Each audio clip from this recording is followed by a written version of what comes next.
আমাদের 4টি দফা সবার কাছে নেতা পালাবেন প্লেনে, তোমরা পালাবা কোনে, আমরা এটা দেখে নিব। এখন সেই পুলিশ বাহিনী তারা এখন সবাই মিলে নতুন চক্রান্তে নেমেছে। তারা এখন নানা রকম দফা দাবি নিয়ে নেমেছে। তারা এখন ল অ্যান্ড অর্ডার ব্রেক করে তারা নেমেছে, বলছে তারা কর্মস্থলে ফিরবে না যতক্ষণ পর্যন্ত তাদের দাবি না মেনে হয়। তারা বলছে তাদের যারা শহীদ পুলিশের মধ্যে যারা শহীদ হয়েছে, আরে ভাই শহীদ তো তারা হয় যারা জালেমের বিরুদ্ধে লড়াই করে মারা যায়, অস্ত্রের মুখে বলে মারা যায়, তারা হয় শহীদ। তোরা কিসের শহীদ? এই প্রশ্ন আমরা সবাই মিলে করব। যারা জুলুম করছে তারা শহীদ হয় না, তারা হচ্ছে জালেম। এবং যে পুলিশ সদস্যরা নির্বিচারে ছাত্রদেরকে খুন করেছে, এখন তারা ষড়যন্ত্রে ফাঁদ পেতে তারা বুঝে গেছে যে বাংলাদেশের জনগণ সেই সকল স্বৈরাচারের দোষরদেরকে কোনোভাবে ছাড় দেবে না।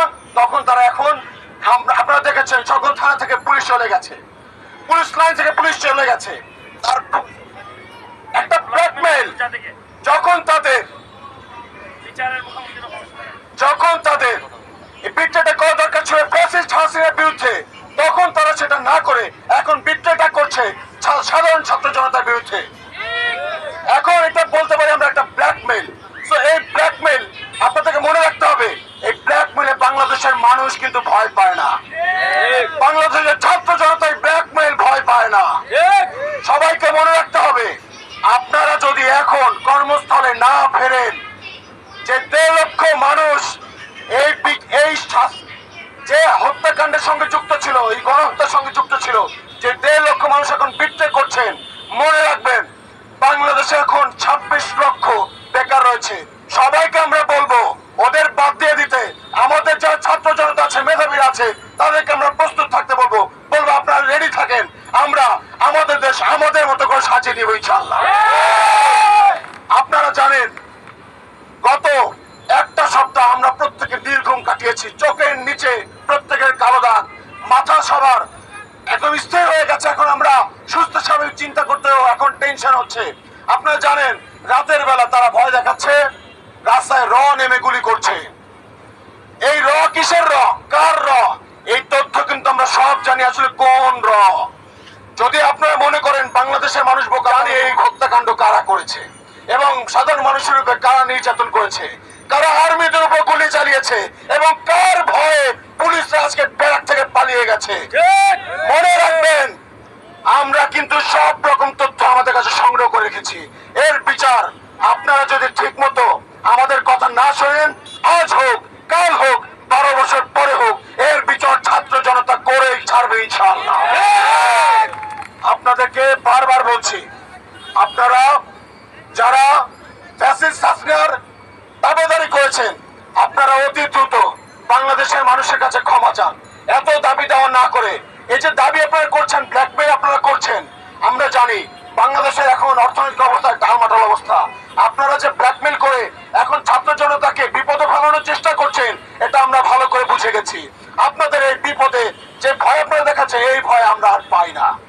মনে রাখবেন আমরা আজকে বাংলাদেশের ছাত্র জনতা এক হয়েছি মানে বাংলাদেশের 18 কোটি মানুষ একসাথে দাঁড়িয়ে গেছে। প্রত্যেকটা রাস্তায় অলিগলিতে মানুষ কথা বলছে। আপনারা দেখেছেন আজকে পুলিশ নেই তো তাতে কি হয়েছে, রাস্তায় প্রত্যেকটা অলিতে গলিতে বাংলাদেশের ছাত্র সমাজ নেমে গেছে।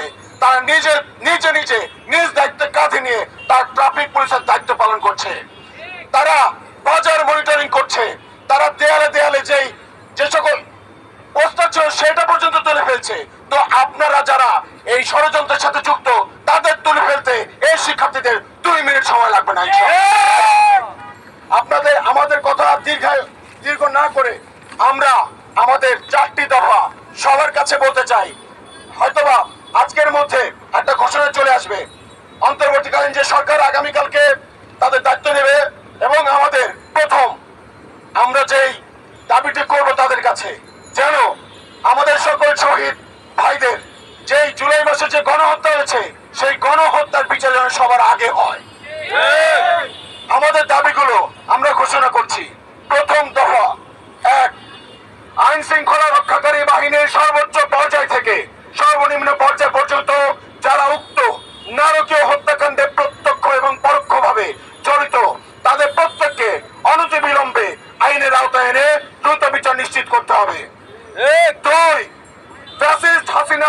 আমলে আইন শৃঙ্খলা রক্ষাকারী বাহিনীতে যত অবৈধ নিয়োগ করা হয়েছে অতি দ্রুত তার সুষ্ঠু তদন্ত সাপেক্ষে সেই সকল নিয়োগ বাতিল করতে হবে।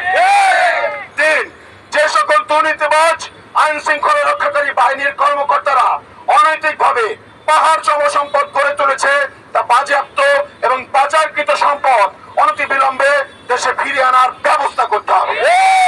চার, অনতিবিলম্বে আইন শৃঙ্খলা রক্ষাকারী বাহিনীর বিশেষ করে পুলিশ সদস্যদেরকে কর্মস্থলে ফিরে দেশের মানুষের জান ও মালের নিরাপত্তা প্রদানের জন্য আহ্বান জানাচ্ছি।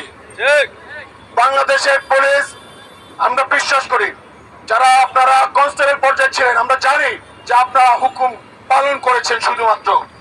তবে যে ছেলেটা রামপুরায় রেলিং এ ঝুলেছিল, প্রাণ বাঁচাতে ঝুলেছিল, তাকে যে আপনারা গুলি করলেন, আপনার মনে কি একটু মায়া জাগে নাই?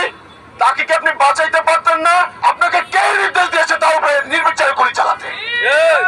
এই সব রকম প্রশ্ন আমরা তুলব। এরপর আপনাদের প্রত্যেককে আমরা আইনের আওতায় নিয়ে আসবো। এছাড়াও বলতে চাই, যারা এখানে আছেন, আমরা সাধারণ জনতা, আমরা কেউ আইন ভঙ্গ করব না। এখন দেশটা আমাদের সবার, আমাদের সিদ্ধান্তই চূড়ান্ত সিদ্ধান্ত বলে গণ্য হবে ইনশাআল্লাহ। আপনারা যারা আছেন, আপনারা হয়তো কমিশন সবাই জানেন, পুলিশের কাছে, পুলিশের হেফাজতে গত 6 মাসে 72 জনের মৃত্যু হয়েছে। এরকম গত 13 বছর 2013 সালেও যদি পুলিশের হেফাজতে মৃত্যু হয়, পুলিশের হেফাজতে নির্যাতন আইন পাস করেছে, কিন্তু আমরা এতগুলো বছরে সে আইন কিন্তু কোনোভাবে বাস্তবায়ন হতে দেখি নাই। এখন যেন সেটা নিশ্চিত করা হয়, আমরা সেটা দেখতে চাই। এছাড়াও বলতে চাই, পুলিশের স্বচ্ছতা, জবাবদিহিতা নিশ্চিত করতে হবে। কোনোভাবে ল অ্যান্ড অর্ডার যদি ব্রেক করে তাকেও শাস্তির আওতায় নিয়ে আসতে হবে। এবং যদি কেউ কোনোভাবে কোন রকম পুলিশ সদস্য তারা যদি আবার ফিরে আসে, দেশের শান্তি রক্ষায় তারা কাজ করতে চায়, তারা যদি কোনোভাবে ঘুষ, খুন, অন্যায়ের সাথে যুক্ত হয়, লিপ্ত হয়, বাংলাদেশের মানুষ তখন সবাই মিলে তাদেরকে সমুচিত জবাব দেবে আইনের মাধ্যমে ইনশাআল্লাহ।